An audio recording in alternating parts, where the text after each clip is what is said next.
one way or another, I'm reasonably assured of coming into a significant amount of money. Rarely is a case of extortion ever so clear as it was with Dr. Howard Levine.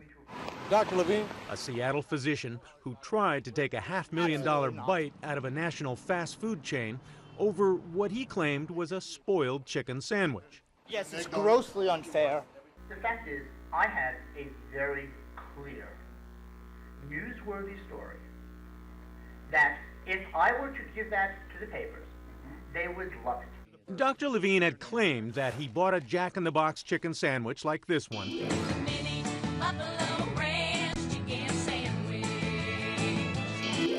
tainted with E. coli bacteria. The company took it very seriously and called the FBI. In this secretly videotaped meeting, agents played the part of company officials. It's a great story. The media would love it. The stock would go down, and I'd buy puts before I sold. So the thing is, I'd rather not do that. I would rather settle quietly with you. I mean, there's no reason for you to pay your advertising agency many, many more dollars than you would ever give me to make this go away. And that's the presentation. Basically, Levine said, pay me money or I'll do the company great harm. He said this, and I will become a very rich man. So that fits all the criteria you need. That's extortion. That's extortion. We just thought a reward. So it's money. So it's money. You might think that most of the time, extortion is just the fodder of television and movie plots. I'd be willing to do that for $3.2 million. You've arranged this meeting so you could blackmail me? I want $10 million a year for the rest of my life. But it's possible this goes on for real all the time. It's the Late Show with Dave Letterman. Just recently, there's the case of a man accused of trying to extort $2 million from David Letterman. And over the years, police have investigated complaints of extortion attempts upon a whole list of celebrities. In that trial in the Bahamas, a man and a woman are accused of threatening to spread damaging information about the death of John Travolta's son, unless the actor paid them $25 million. I think extortion is a very large part of the culture. Eric Denzenhall is a crisis management consultant who advises the targets of extortion and semi-legal grabs for money. A vast majority of what I see are corporate shakedowns. They're challenging cases basically because who feels sorry for a corporation? And if you are a $10 billion company and some shakedown artist wants $100,000 to go away, it's usually paid. Then there's your classic extortion. This is January. 1, 2, 3, 4, 5, 6, 7, 8, 9, 10, 11. That's February. Here's a Chicago porn shop owner counting out protection money to a local mobster. And he's a little late. It's due every month on the 15th, according to the way you set it up, Greg.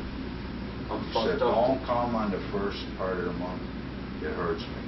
That's the real thing. But extortion gets murky in the messy business of human affairs, especially affairs between men and women. What did you ask for? I asked him for $60,000 to be paid over a 6-month period of time. Shannon Clark is a divorced 36-year-old mother of 2 who used to be financially supported by a wealthy boyfriend. What was he paying for? My rent, my furnishings, my children's orthodontic and dental bills. My son needed some after-school tutoring to catch up on reading. Bill paid for anything that we needed for the kids. Paid pretty much everything? Everything. The boyfriend was older and married. The Montana State University football field is named after him. But in the midst of an FBI investigation into political figures and a potential prostitution ring, the boyfriend broke off the affair. Clark asked for money, she says, to get back on her financial feet. I asked for what he had been doing for me and some promises. I had been looking into going to masseuse school, and I had gotten the literature for that, and massage school was going to be $9,000, and it was going to last 6 months. And I had been receiving from Bill approximately about $10,000 a month. But Clark was charged with extortion, pled guilty to blackmail, and was sentenced to 5 years probation.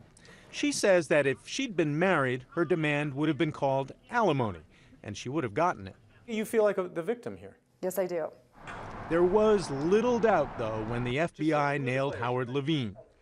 Well, that's me sitting here. Retired agent Don Allen ran the meeting with Levine. And you're playing a company executive. I am the company executive who was given the opportunity or given the responsibility of making a decision as to whether or not to issue this guy a check. It will be in the paper, the stock will go down, and I will make money. You think at one point you almost blew it?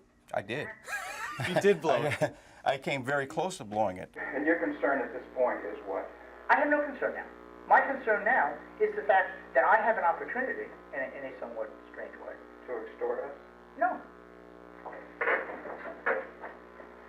I'm sorry. This conversation.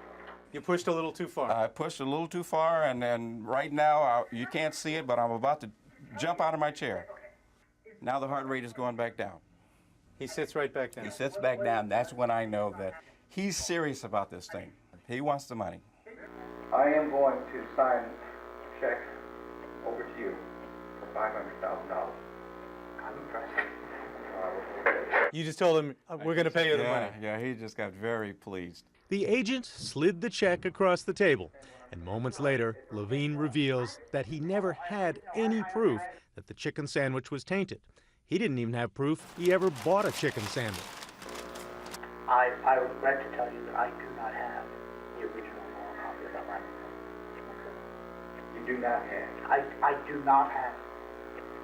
I mean, I do not have. Do you have a copy? I have. Was a lab consulted in this matter? No. So we've been scammed? No, sir. Absolutely not. Levine was actually a little indignant to be accused of extortion, but it got much worse for him. Mr. Levine? Yes, Dan, you need to stand up. We're with the FBI, and you're under arrest for it. It was a good arrest, too. Dr. Howard Levine was convicted of extortion and spent 21 months in prison. This is Brian Rooney for Nightline in Los Angeles.